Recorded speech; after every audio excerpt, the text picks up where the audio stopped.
Hey guys, what's up? It is Corbin Stuckey with Pixel Talk here, and I'm here tonight to bring you my spoiler review of Star Wars The Force Awakens. I actually saw the movie again tonight with my dad. I'm in town for the holidays, and I'm back in my hometown.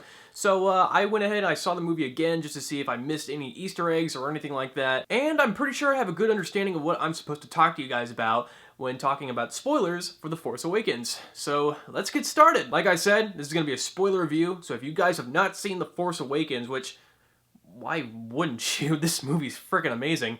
Go see The Force Awakens. It's a really good, not only Star Wars movie, but a really good movie in general. And if you haven't seen the movie, here is an annotation that will take you to a spoiler-free review of Star Wars The Force Awakens. Okay, so as I said in my spoiler-free review, I mentioned that this movie is a lot like one of the previous films.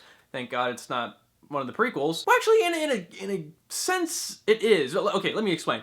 This movie is a lot like A New Hope, Episode 4 in the trilogy. I was actually okay with that, because this isn't the first time that somebody's actually copied the same sequence of A New Hope. It was done in The Phantom Menace, because they're doing this ring theory now where, like, they're copying the old films, like, in a way where it's very recognizable, same sequences, same story structure, but with, you know, different characters. And here's kind of what I mean. So obviously, if you've seen the movie, this kind of, like, you know, makes sense. Like, somebody is taking plans in order to, you know, achieve something, whether it be blow up a Death Star or find somebody in the movie. Somebody's trying to do something in this film, and they are going to this certain location to find plans in order to achieve this thing. And they're attacked by stormtroopers, and the pilot Poe Dameron takes a piece of this plan, puts it into a droid, and sends the droid off to give it to someone else. What does that sound like? That is A New Hope, where Princess Leia, you know, puts a plan into R2-D2, and she sends R2-D2 to a desert planet in order to get these plans off to the Rebel Alliance or Resistance or whatever. That is essentially A New Hope. Now, I know a lot of people were complaining about that, but in my honest opinion, I didn't mind that whatsoever. I thought it was paying tribute to the original film, and it was very heartwarming knowing that, like, they were taking, like, factors from A New Hope and putting them into this movie. Because honestly, like, J.J. Abrams has come out and said that A New Hope is his favorite Star Wars movie, and honestly, it really is my favorite Star Wars movie too. Like, it's just one of those Star Wars movies where you can just rewatch over and over and over again, and it really is the film that started it all. I mean, it really isn't, like, you know, the film that, like, you know, where we started knowing more about the characters. Like, it didn't have, like, any plot details like Darth Vader being Luke's father, but essentially it started it all. So I was very happy to see that there were factors in this movie from A New Hope. I thought that was really, really cool. Now let's talk about Poe Dameron, for example. I really like this guy from the get-go. Like, when he's talking to Kylo Ren in the movie, and he's like, who talks first? Should I talk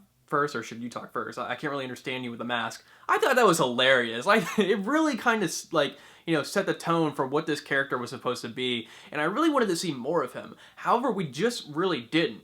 We see that scene where, like, you know, him and Finn are going to Jakku, they crash land, and Finn actually thinks that he's dead. However, he finds his jacket outside the TIE fighter.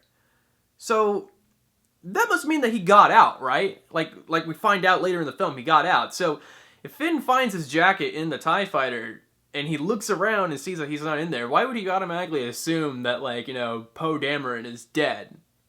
You know? I mean, that's just, I'm really nitpicking it. I really am, but, like, I don't know, that's just something that I kind of thought. Like, if his jacket is outside the TIE fighter, obviously that means that he would have gotten out, right? I don't know. And then we're introduced to Rey. Oh my god. This is my favorite Star Wars character in the film. Like, and I really didn't think she was going to be my favorite. I really thought that Finn was going to be my favorite. I actually do like Finn a lot, don't get me wrong, but, like, Rey is a gem in this film. She is such an enjoyable character, and I was really looking forward to seeing Luke in this film. We'll get to that later. I was really looking forward to seeing Luke in this film, but after this movie ended, I really wanted Episode 8 to start, to not only see, you know, more of Luke Skywalker, but I wanted to see how she levels up as a Jedi, because she obviously, at the end of the film, you know, is starting Jedi training. That's really cool. And she was just, like, freaking awesome in this film, and we still don't really know much about Rey in this film. We have no idea. We know that she was left on Jakku as a child, but we don't know who her parents are. We don't know how she has the Force. She has to have gotten the Force from one of her ancestors. That has to be something that plays into episode 8. We have to find out more about her. And BB-8, oh my god, she runs into BB-8, and this little droid is amazing. Like I said in my other review, BB-8 is like one of the most adorable characters in this film. Like, he runs into Rey, and Rey is like, no, you need to go that way, you're not hanging out with me. And he's like, oh. And then she's like, all right, come on. And then he's like, yeah, like rolling over, like, yeah, I'm hanging out with Rey. And then there's a scene where, like, you know, they're finally hanging out with Finn. They're, oh my god, okay, and this is the scene I gotta talk about, where they're running towards that ship, and he's like, we can't outrun them. And then Rey's like, let's go to that ship. And Finn's like, well, what about this ship over here? That ship is garbage. And then it blows up, and she's like, okay, let's go to this ship over here. And the camera turns, and it's the Millennium Falcon. Everybody just gasped in the theater, and everybody was just like clapping. And it was just, that was the greatest way to bring back the Millennium Falcon in a new Star Wars film. Like, that ship is garbage. And for a second, for like a millisecond, I was like, they're not talking about, oh, they're talking about it. They're talking about the Millennium Falcon. I thought that was great. I thought that was awesome. And so perfect. And they're finally hanging out together, and they're on the ship. And BB-8 is like kind of trying to figure out whether or not he should withhold the information of Finn being a stormtrooper from Rey. And he's turning his head like, I thought that was cute. I thought that was adorable. And then Finn gives him a thumbs up, and BB-8 gives him a thumbs up by like showing him a lighter. I thought that was cute. I thought that was adorable. That was one of the many reasons why I loved BB-8, because like it was like his emotions and how he communicated with others that was just so freaking cool. And I love UR2, but BB-8 is just adorable. He's adorable. He's a little ball.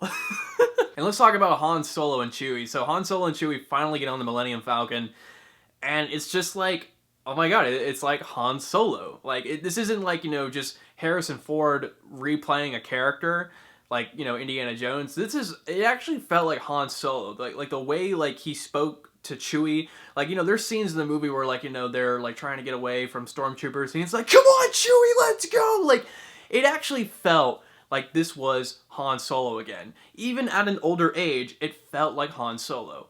Friggin' amazing. And let's talk about this information that like we find out during the film. Turns out that Kylo Ren, hang on a second. I'm so glad that I got this action figure, because Kylo Ren's actually a really cool villain in the film. So it turns out that Kylo Ren is actually the son of Han Solo and Princess Leia. Holy crap. I was not expecting that whatsoever. When it was said in the film, I was like, hold on, what? It was just like such a really interesting turn, and it made you wonder again in this film. This film like makes you really wonder what the hell is going on and what has happened since Return of the Jedi. Like, I was like not only invested in what was happening in the movie, because there's a lot, like, that's the really good part about this film. Like, there's not, like, there is exposition, but it's a perfect amount of exposition and the actual occurrences in the film. Like, the film makes you wonder, but there is still enough going on in the film to, like, kind of make you wonder later, you know?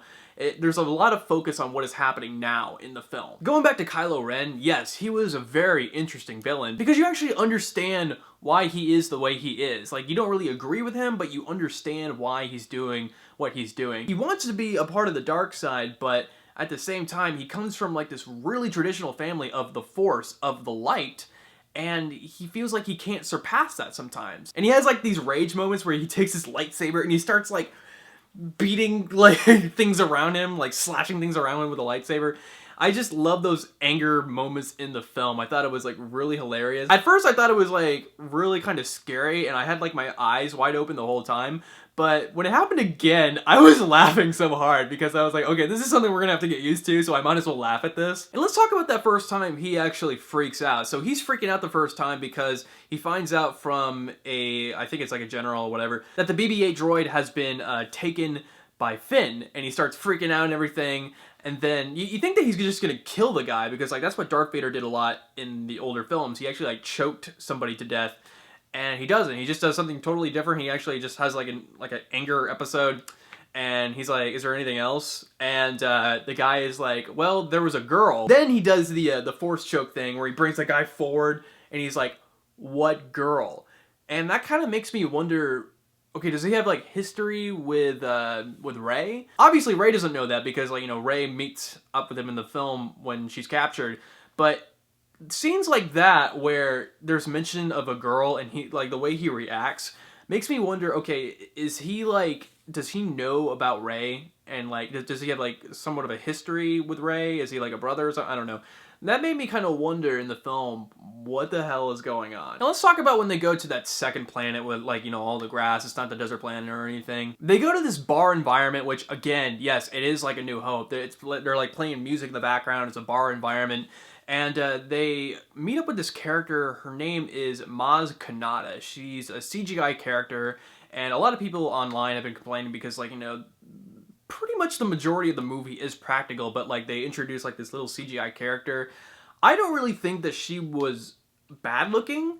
I think people are just complaining because, like, this is a CGI character in this film that's supposed to be practical. I didn't mind it. I mean, I actually thought that she was a pretty interesting character. However, I just don't think that we got to know much about her, really. Because, like, there's that scene in the movie where she has Luke's lightsaber in a box, and Rey finds it, and it's like, how did you find this lightsaber? Why do you have it? And she's like, there's no time to explain. That's another story for later. Obviously, episode 8. But I was just kind of wondering, like, how she knew all this stuff. Like, to me, she's kind of like, this person that helps, like, smugglers and stuff like that. But, is she knowledgeable of the Force? Is she like a Jedi? I don't know. Like, to me, there just wasn't really much answers as to why she knew all of this stuff. And that's why I was somewhat confused. But maybe we'll learn more in episode 8.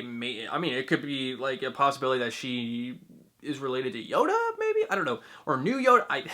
I'm making speculations when I shouldn't. After watching this movie, it's safe to say that we shouldn't make speculations until we've like seen the movie, because like we'll make speculations, we'll make asses of ourselves, and because like if you go back at every speculation that was made before this movie, they're all wrong. Everything is wrong. And like, who would have thought that like Kylo Ren would have been the son of Han Solo?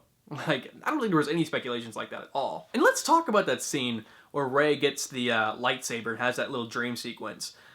We see Luke touching R2-D2 like in the trailer, and we see the Knights of Ren. And we see how she is left on Jakku as a child, and we learn a little bit more about her, and like how she's waiting for her family to come back. She's kind of in denial, and this scene makes me want to figure out more about her, because it really makes me want to figure out like who left her on this planet, who she is related to, where she has the Force, and just I want to know more. I really do want to know more. And get this, guys, my second showing tonight, I actually noticed something. I actually noticed one thing, and apparently there was like 2 of this one thing. Let me explain. Okay, so I saw this film again tonight, and when she's having that dream sequence, I heard a voice that I didn't hear the first time when I watched the film, and it was Obi-Wan Kenobi. And I'm not talking about like Ewan McGregor's Obi-Wan Kenobi. What? Sort of. I heard the voice of Alec McGuinness. Alec McGuinness is Obi-Wan Kenobi. I heard that voice, and I was like, hang on a second. What? So as soon as I got home, I Googled it, and it actually was Alec McGuinness' voice. And apparently Yoda was actually in this movie too. His voice was in this movie. And I didn't hear Yoda. Maybe I did, but it was kind of in the background. But I heard Alec McGuinness' like voice in this movie, and he's saying Rey. And basically what they did for that is they took a voice track from the older films where he's saying afraid, right? And he's saying afraid, and they made it sound like where he was saying Rey. And they took Ewan McGregor's voice too. They kind of mixed it all together, and they were able to compile an audio track where they were able to like let him say Rey. And I thought that was pretty freaking cool. And that got me wondering, and I gotta stop speculating, but that got me wondering, is Rey related to Obi-Wan Kenobi? Because if you think about it, like, she was left on this desert planet by a ship, and who else did that? Who else did that to an infant child? Obi-Wan Kenobi, to Luke Skywalker. But I don't know, why would he leave her to a merchant? That doesn't really make any sense. And also, what really doesn't make any sense is if she was sold to this merchant as kind of like a child slave, why isn't she a slave at her current age? That doesn't really make any sense. And then like Finn finally meets up with Poe, and it's like, dude, where were you? Like, I don't know. I thought that's another problem that I had with the film, that Poe wasn't really in the film a lot. I mean, he was in kind of the first and the third act. It would have been cool to see him in the second act, but it was just like, I don't know, where were you, man? It was just like, come on, I liked you a lot in the first couple minutes of the film, and you're not here anymore? Why are you standing me up? Come on. Now let's talk about this new, I guess, Sith Emperor, Snoke. Where the hell did you come from? You look like Palpatine, but bigger. Well, obviously that's not probably like, you know, his actual size. If that is, I'm gonna laugh my ass off. But it really does seem kind of out of nowhere that they would bring like this new Sith Lord into the mix, and I need an explanation for that. I mean, I guess you could say like, you know, there are more Sith out there. I mean, it could have just been Palpatine and Darth Vader. But it just leaves me to wonder, like, you know, where did you come from? You know, and let's talk about that one scene, guys. Well, let's just say that everybody in the theater was crying. Grown men were crying. 2 little girls in the other section were crying, like, oh no, Han Solo. So obviously, Han Solo dies in this film, and it was very sad. However, I thought it was very well done. And actually, tonight, while we were actually leaving the theater, somebody, my friend, made a really good point. Like, he was saying something like, Han Solo spent many years smuggling people in the galaxy, and in the end, he was smuggled by his son. And I looked at him, I was like, dude, that's actually, like, really deep. Seriously, I didn't think about it like that. But if you look back in the film, he's like, I'm having problems with something, maybe you can help me out? And you think for a second, like, maybe he's going to go back to, like, you know, the non-dark side or the light side. I don't know what do you even call it. But he actually kills Han Solo. And it's, like, really sad. And it's really, oh my god. And then there's that scene where, like, Rey finally gets the lightsaber. She accepts that she's a Jedi. And she fights Kylo Ren. And that was pretty freaking awesome. And then she finally goes off to meet Luke Skywalker. I was a little disappointed. I was very disappointed that Luke Skywalker wasn't in this film. He was only in it for like maybe 30 seconds or a minute, and he didn't even say anything, but that's okay, because we're still getting episode 8. We're still getting episode 9. We're still getting all these other Star Wars films, so, and it wasn't really like even advertised that he was going to be in the film. So, I'm okay. I'm okay. We're still getting more Star Wars films, so that's okay. But yeah, I was so glad that they put Luke in the film. I really was. If they didn't put him in the film, I was going to be very pissed, but at least they gave us that portion. And they left us wanting more. They wanted us to want episode 8, and I'm very excited that they put that. And this has just been such an amazing year for Star Wars. We've had, you know, this new movie coming out. We've had a new comics line. We've had many comics lines. And we've had, like, these new merchandise. And just the franchise has really been, like, reborn again. And at first, I really thought that me making videos about Star Wars would be over. But I'm kind of wrong, because I just realized that we're getting a new Star Wars film next year in 2016. We're getting Rogue One. We're getting Rogue One, guys. So if you guys want any updates on the new Rogue One Star Wars movie, subscribe to the channel. If you've been following me for the past year or so, you know that I've been updating you on anything Force Awakens, like footage-wise, and just like giving you my opinions on the movie and just anything newsworthy. Let me do it again for you guys. Let me do this for Rogue One. I'll keep on doing this for Rogue One. I'll keep on doing it for Episode 8. I'll keep on doing it for the new Han Solo movie coming out. And I'll do it for Episode 9. I'm not going to stop, because Star Wars has really given me an audience for this channel, and I love talking to you guys about it. And I'm so happy that I could talk to you guys about The Force Awakens. Like, who would have thought that, like, a year would have passed now since I did the first trailer reaction to Star Wars, and where I actually have seen the movie now, and I'm able to talk to you guys about it. That's really cool. Let me do it again for you guys. Subscribe to the channel, and we'll go from there. So yeah, thank you guys so much for watching. This has been an amazing year for Star Wars, and I absolutely can't wait for the new years to come. I am Corbin Stuckey, and this is Pixel Talk.